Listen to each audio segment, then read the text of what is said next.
بالله من الشيطان الرجيم بسم الله الرحمن الرحيم السلام عليكم ورحمة الله وبركاته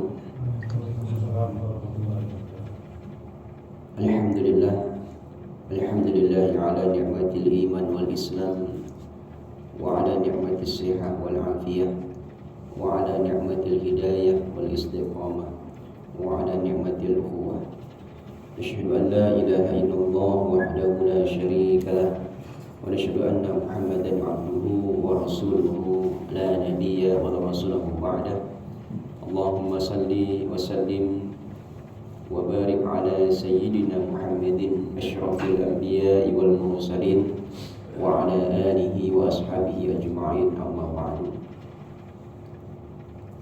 قال الله تعالى في القرآن الكريم وهو أصدق القائلين أعوذ بالله من الشيطان الرجيم يا أيها الذين آمنوا اتقوا الله حق تقاته ولا تموتن إلا وأنتم مسلمون اللهم إنا نسألك علما نافعا ورزقا طيبا وعملا متقبلا اللهم إنا نعوذ بك من علم لا ينفع ومن قلب لا يخشع من نفس لا تشبع ومن دعوة لا يستجاب لها أصبحنا على الفطرة الإسلام وكلمة الإخلاص وعلى دين نبينا محمد صلى الله عليه وسلم وعلى ملة أبينا إبراهيم حنيفا وما كان من المشركين سبحان الله وبحمده عدد خلقه ورضا نفسه وزنة عرشه ومداد كلماته اللهم عافنا في بدننا اللهم عافنا في سمعنا اللهم عافنا في بصرنا لا إله إلا أنت أما بعد. Hadirin jemaah salat subuh Masjid Miftahul Khairat yang dimuliakan Allah Subhanahu wa taala. Pertama dan yang paling utama, marilah kita senantiasa bersyukur kepada Allah Subhanahu wa taala. Kembali Allah Subhanahu wa taala mengizinkan kita, membangunkan kita di hari ini, dan alhamdulillah Allah juga yang memudahkan kita untuk mengawali hari ini dengan ibadah kepada Allah Subhanahu wa taala. Mudah-mudahan amal ibadah yang senantiasa kita laksanakan ini senantiasa diterima oleh Allah Subhanahu wa taala. Amin ya rabbal alamin. Dan tak lupa marilah kita memperbanyak salawat serta salam kepada Nabi Allah Muhammad sallallahu alaihi wasallam yang telah memberikan petunjuk dan arahan kepada kita untuk menjalani agama ini dengan benar. Mudah-mudahan kita dapat istiqomah melaksanakan sunnah-sunnah beliau sallallahu alaihi wasallam, memperbanyak salawat kepadanya, dan mudah-mudahan nanti di akhirat kita diakui sebagai umatnya, dan di akhirat nanti juga mendapatkan syafaat dari beliau sallallahu alaihi wasallam atas izin Allah. Hadirin rahimakumullah,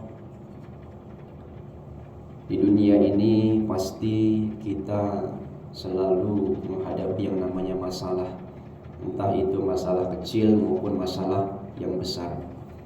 Tapi sebenarnya bukan perkara masalah itu, tapi bagaimana ketika kita menghadapi masalah tersebut.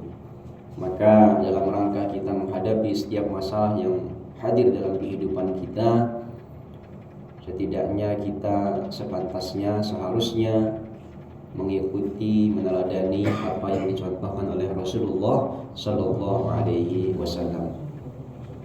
Maka pada kesempatan kajian subuh kali ini, izinkan saya menyampaikan penyelesaian masalah di dalam Islam. Di dalam hal ini kita meneladani Rasulullah sallallahu alaihi wasallam. Yang pertama, Rasulullah sallallahu alaihi wasallam ketika dihadapkan dengan masalah, maka yang paling pertama beliau lakukan adalah musyawarah. Musyawarah ini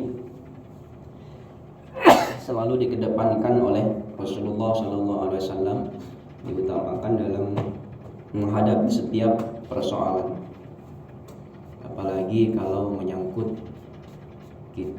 beliau dengan dihadapkan dengan masyarakat atau mungkin dalam keluarga, ya. Sehingga para sahabat juga mengikuti hal ini. Bahkan musyawarah ini merupakan perintah dari Allah Subhanahu wa taala dalam Quran surat Ali Imran ayat 159, wasyawirhum fil amr, dan bermusyawarahlah dalam segala urusan itu dengan mereka. Surat Asy-Syura juga ayat 38 juga itu merupakan perintah Allah, wa amruhum syura bainahum, dan urusan mereka ya diputuskan dengan musyawarah di antara mereka. Maka dari itu ketika kita dalam melaksanakan program-program di masjid atau mungkin ketika menjalankan kegiatan di rumah tangga, di keluarga atau di masyarakat secara umum, apalagi nanti ini sebentar lagi kita mau ada peringatan 17 Agustus Pak ya, itu perlu kita musyawarahkan.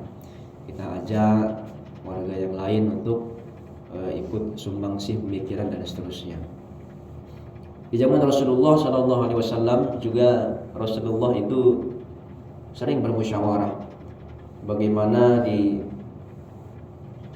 peristiwa menjelang perang Uhud, ya. Di perang Uhud, memang di zaman Rasulullah itu banyak sekali peperangan. Salah satunya ada perang Uhud. Perang Uhud ini maksudnya perang di Bukit Uhud, ya. Pada saat itu Rasulullah SAW itu mengajak para sahabat untuk bermusyawarah. Di dalam musyawarah tersebut, sebagian sahabat yang senior itu, bahkan beliau sendiri sallallahu alaihi wasallam, Muhammad sallallahu alaihi wasallam sendiri itu cenderung untuk bertahan di kota Madinah, tidak keluar dari kota Madinah.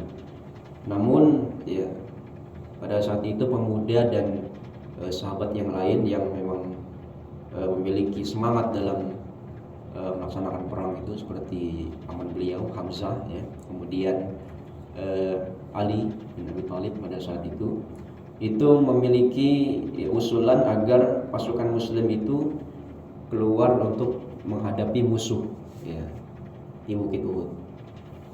Nah, setelah mendengar semua pendapat, Rasulullah SAW ya memilih mengikuti suara yang terbanyak, ya. Walaupun hasilnya nanti di perang Uhud itu kaum muslimin ya mendapatkan kekalahan, ya, kekalahan di perang Uhud itu. Bahkan ada beberapa sahabat yang syahid di dalam perang Uhud. Namun Rasulullah SAW ya tetap sabar dan tidak menyalahkan mereka. Kenapa? Karena Rasulullah SAW ya menjalankan ya peperangan Uhud itu juga berdasarkan musyawarah dengan para sahabat. Walaupun hasilnya tidak selalu sesuai dengan harapan. Ya, dari sini kita mendapatkan pelajaran bahwa musyawarah itu diterima atau tidaknya pendapat kita ya bukan ukuran kita itu mulia atau tidak, ya. Bahkan sebagian sahabat itu ya berprinsip kalau pendapat dia diterima maka justru mereka takut. Kenapa? Karena dia khawatir pendapat dia ini diterima di forum rapat, di forum musyawarah, tetapi mendatangkan mudarat, ya. Hingga mereka walaupun pendapatnya diterima tidak bangga dalam hatinya, tapi dia memperbanyak istighfar, ya. Pernah terjadi juga di suatu masjid di kampung itu, ya, di sebuah kampung ada dua pengurus yang berbeda pendapat. Itu jadwal kajian seperti ini, ya, antara malam atau malam Jumat. Nah, ada yang perbedaan di situ. Mereka sempat berselisih, tetapi datang tokoh yang dituakan pada saat itu, sehingga tokoh tersebut ya bermusyawarah, yang mengadakan musyawarah, sehingga di dalam musyawarah itu ada nasihat-nasihat dari orang-orang tua mereka seperti itu, sehingga mereka memutuskan agar bergantian. Nah, sehingga ketika bergantian itu lebih semangat seperti itu, karena hasil yang putuskan itu adalah hasil dari musyawarah. Maka musyawarah ini penting sekali. Bahkan di sebuah kisah itu nanti coba kita lihat, itu ada seorang suami istri. Suami istri ini, sang suami memiliki motor yang sudah tua, ya, motor yang sudah tua, sedangkan sang istri memiliki hanya satu anting di telinganya itu. Jadi seorang istri hanya punya satu anting. Ya, merasa kasihan, ya, suami tadi melihat istrinya hanya punya satu anting, maka motornya itu, yang tadi motor tuanya itu dijual sama dia untuk membeli satu anting lagi. Ya, tanpa memberitahu sang istri. Ternyata sang istri itu kasihan juga dengan suaminya, sehingga menjual anting yang satu tadi itu untuk beli motor, ya, untuk membelikan, ya, suaminya motor. Nah, ketika malam kaget mereka. Nah, kok saya dapat motor lagi? Iya, saya jual anting saya untuk ini. Nah, saya beli anting satu untuk menjadikan anting kamu pasang. Jadi akhirnya, ya, walaupun mereka tetap harmonis dalam rumah tangga mereka, tetapi akhirnya yang istri tetap punya satu anting, suami tetap memiliki motor yang sudah tua, walaupun lebih baiknya. Tapi itu tadi perlu musyawarah tadi. Dalam keluarga pun tetap perlu musyawarah. Nah, yang pertama, cara menyelesaikan masalah oleh Rasulullah SAW itu dengan musyawarah. Dan ketika kita bermusyawarah, kita mendapatkan keutamaan di sisi Allah karena kita sedang melaksanakan perintah dari Allah Subhanahu wa taala sesuai dengan Quran surat Ali Imran 159 tadi dan surat Asy-Syura ayat ke-38 tadi. Kemudian yang kedua, cara Rasul SAW dalam menyelesaikan masalah itu menengahi konflik dengan keadilan, ya, dan netralitas. Rasulullah SAW ini tidak memihak, dan ini juga adalah perintah dari Allah Subhanahu wa taala di surat An-Nisa ayat 58. Innallaha ya'murukum an tu'addul amanati ila ahliha wa idza hakamtum bainan nasi an tahkumu bil 'adl. Sesungguhnya Allah menyuruh kamu menyampaikan amanat kepada yang berhak menerimanya. Dan apabila kamu menetapkan hukum di antara manusia, agar kamu menetapkannya dengan adil. Ini harus ada keadilan juga. Jadi Rasulullah SAW juga, ya, ketika peristiwa sebelum hijrah Rasulullah SAW itu terjadi perselisihan antara, ya, di kaum Quraisy, ya, saat pembangunan Ka'bah, ya. Jadi khususnya tentang, jadi ada Hajar Aswad pada saat itu ingin dipindahkan, nah, sehingga terjadilah istilahnya perebutan gitu, ingin semangat untuk memindahkan Hajar Aswad di kabilah-kabilah itu, sehingga Rasulullah SAW hadir dan mengusulkan solusi yang damai.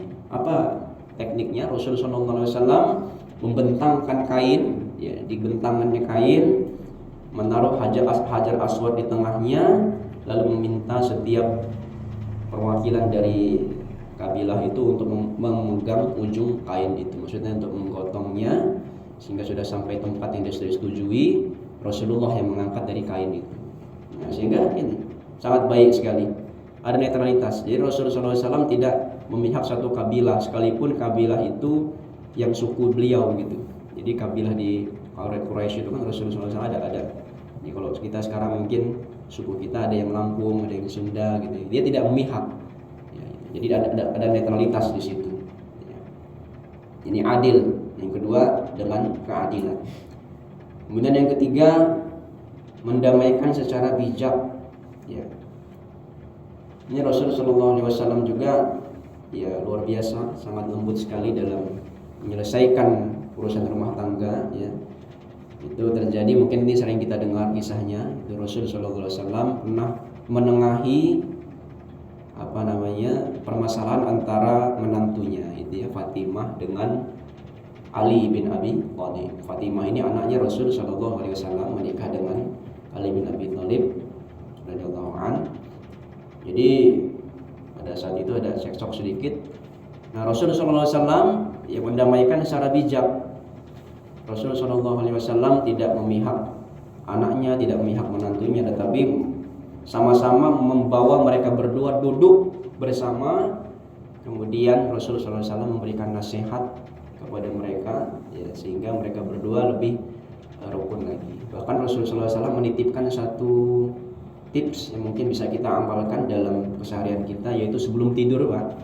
Rasulullah ini memberikan tips kepada Ali bin Abi Thalib dan Fatimah radhiyallahu taala anha pada saat itu, sebelum tidur membaca subhanallah 33 kali, alhamdulillah 33 kali, Allahu akbar 34 kali.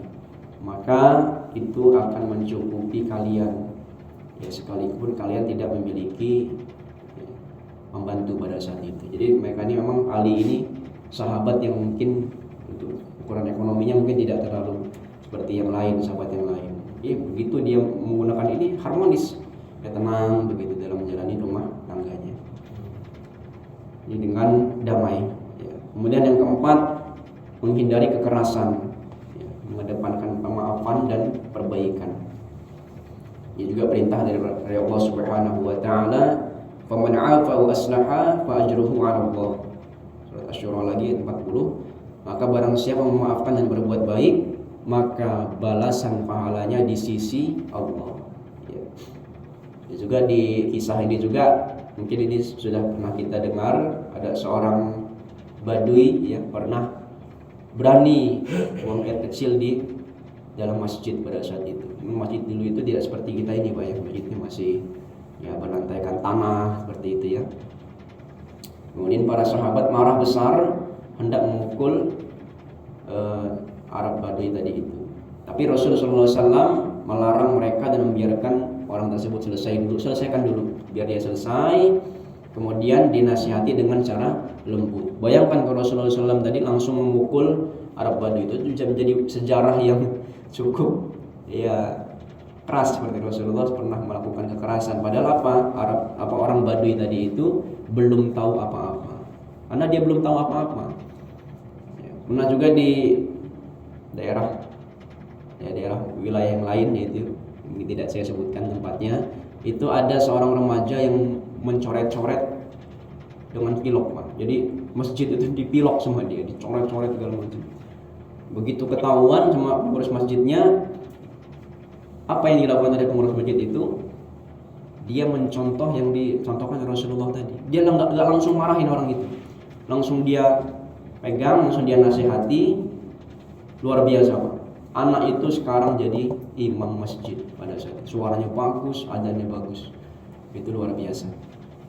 Jadi kalau kita jalankan dengan kelembutan, dengan cara yang baik, ternyata orang yang tadinya tidak tergerak untuk melaksanakan kebaikan bahkan bisa melebihi kita. Jadi kita tidak tahu. Ya, mungkin orang itu melakukan kesalahan karena mungkin dia nggak tahu. Jadi kita jangan langsung memberikan kekerasan kepada orang. Kita tanya dulu apa sebabnya, itu kan. Ternyata dia itu ada hobi untuk buat kaligrafi. Sehingga dia kesenian dia tadi yang tadinya mencoret-coret ini, dia bisa buat kaligrafi. Bahkan ketika dites untuk adzan suaranya bagus, dites. Dia ada keinginan untuk belajar, sehingga pada saat itu dia menjadi ketua remaja, Risma sekarang gitu, Pak. Jadi luar biasa. Jadi kalau kita jalankan semuanya itu dengan kelembutan, dengan kasih sayang, maka yang tadinya mungkin belum tergerak untuk beribadah itu bisa lebih tergerak lagi dengan kebaikan. Kemudian yang terakhir, ya.